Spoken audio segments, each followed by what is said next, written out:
So I think I'm set now. Thank you. Well, yeah, I'm here to give you a status on the balancing model so far. Also looking a bit ahead, and it's probably a good time to do so because we have already now been through the first winter, or well, so-called winter.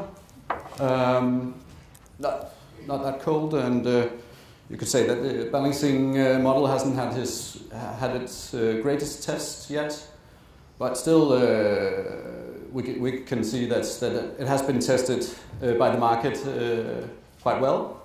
So I'll come back to that in the presentation. So looking a bit on what has happened so far until now, and also looking into what current challenges are we seeing at this moment with the model, and also looking forward towards the next steps, what's happening in the first few months here, and what's happening for 1st of October.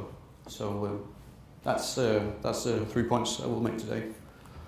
The first months, well, we say that we implemented this new balancing model on 1st of October. Sorry, and so far you can say that it has proven to be a flexible balancing system, low costs for imbalances based on prices in the market. It's very transparent, and all in all, you can say that we are quite satisfied with it. In general, we see this as the model. There might be some things surrounding the model that we want to change, but the model itself we see as the model implemented. Also, when I speak to some of you, I would say, in general, you're very quiet. I take that as a good sign, because I don't hear that many phone calls saying anything bad about the balancing model. So that's a good sign, I take. But when I speak to you one-on-one, it seems like that the general feeling is that it's quite all right. It's actually quite positive change. So if you disagree, please let me know. I like to hear, but so far I haven't had any angry phone calls, so that's good. We also had our first challenge. That was this was a graph that was shown as the last shippers meeting, where we saw the time before 1st of October and after 1st of October. Before 1st of October, the red lines showing that we were within these 3% margin, which was free of charge for exit zone customers towards balancing. And then we saw afterwards that we saw some huge accumulated imbalances in our system based on the model we had and the broad green zone.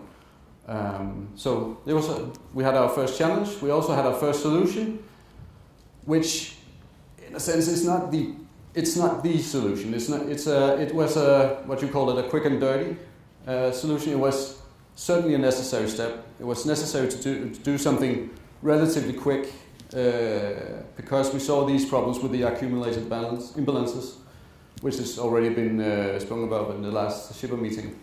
So we made the first change on 25th of November by more or less reducing the green zone with 2/3, and it helped a lot. We saw liquidity going up on the within-day market.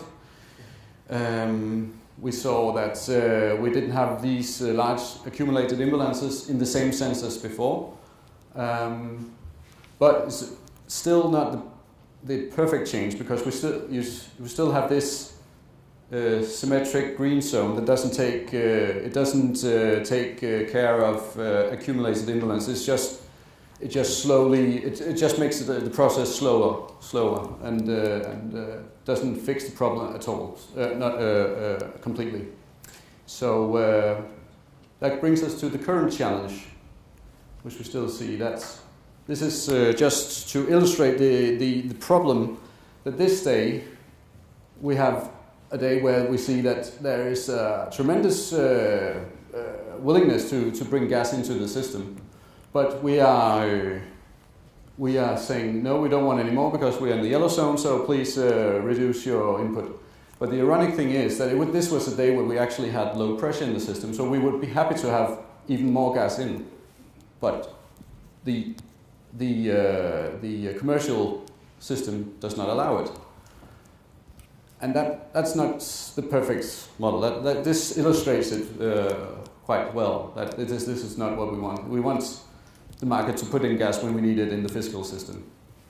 So this is the key adjustment to take care of this, and this is something that we will introduce maybe before the next gas year starts or latest 1st of October 2015.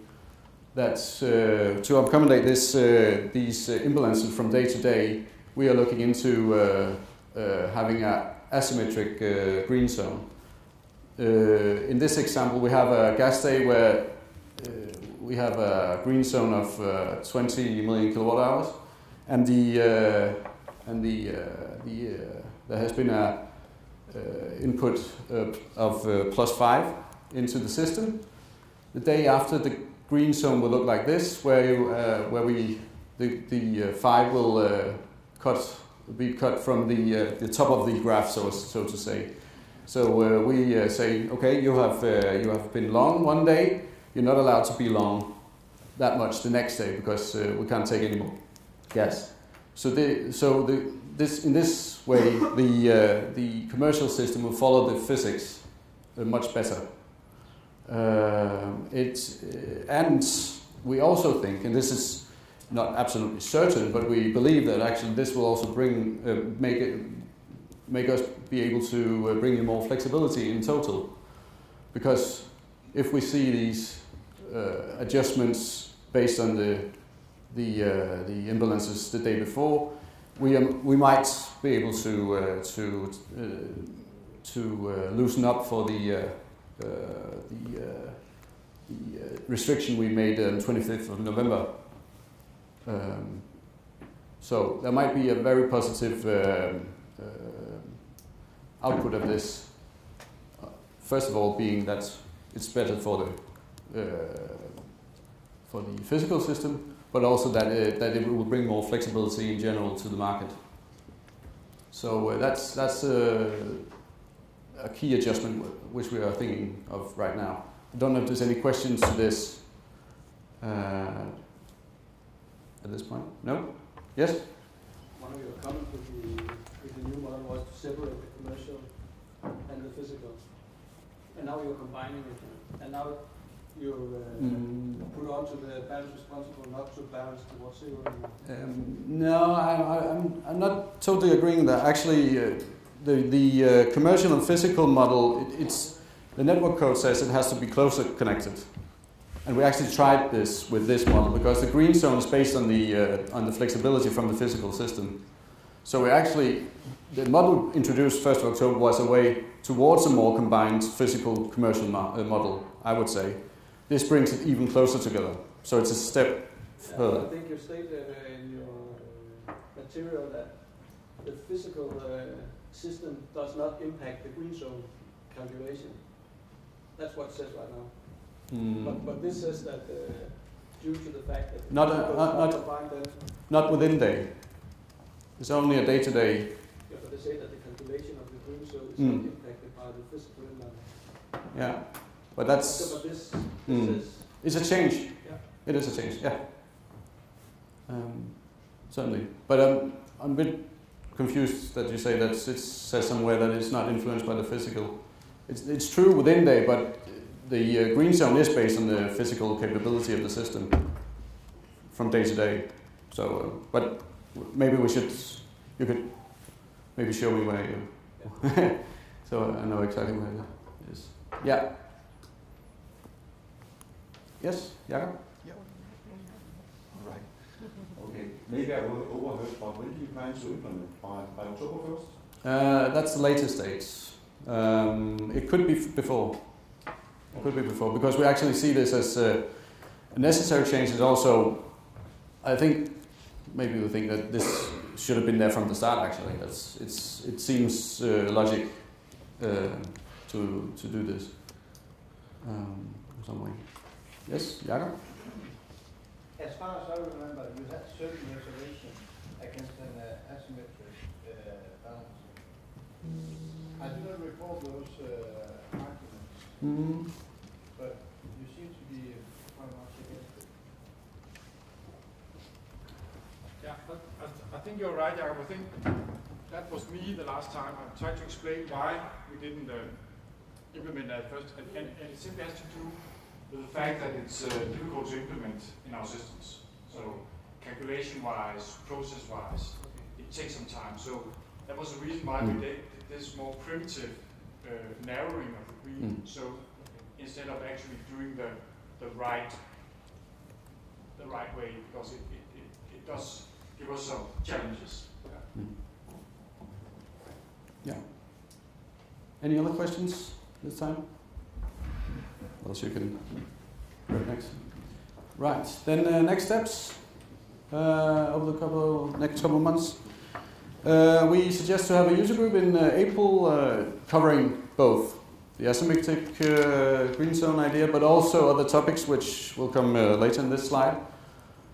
Summer 2015, asymmetric green zone, sometime this summer, maybe latest 1st of October 2015, not certain yet.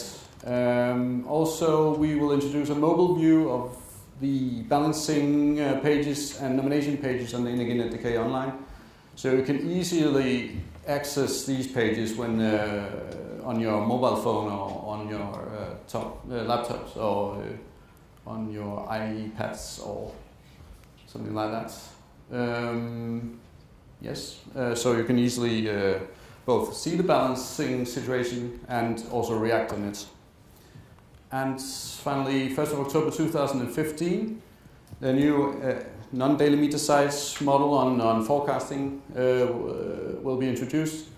Compensation model for the exit zone, meaning that shippers that are in the exit zone and are not able to react correctly because data was wrong can be compensated. That's also something that we'll be introducing.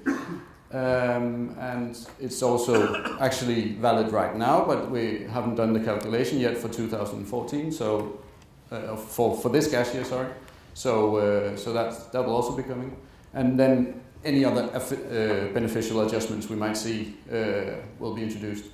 These subjects will be part of the user group in April. So there's more to come and in more detail.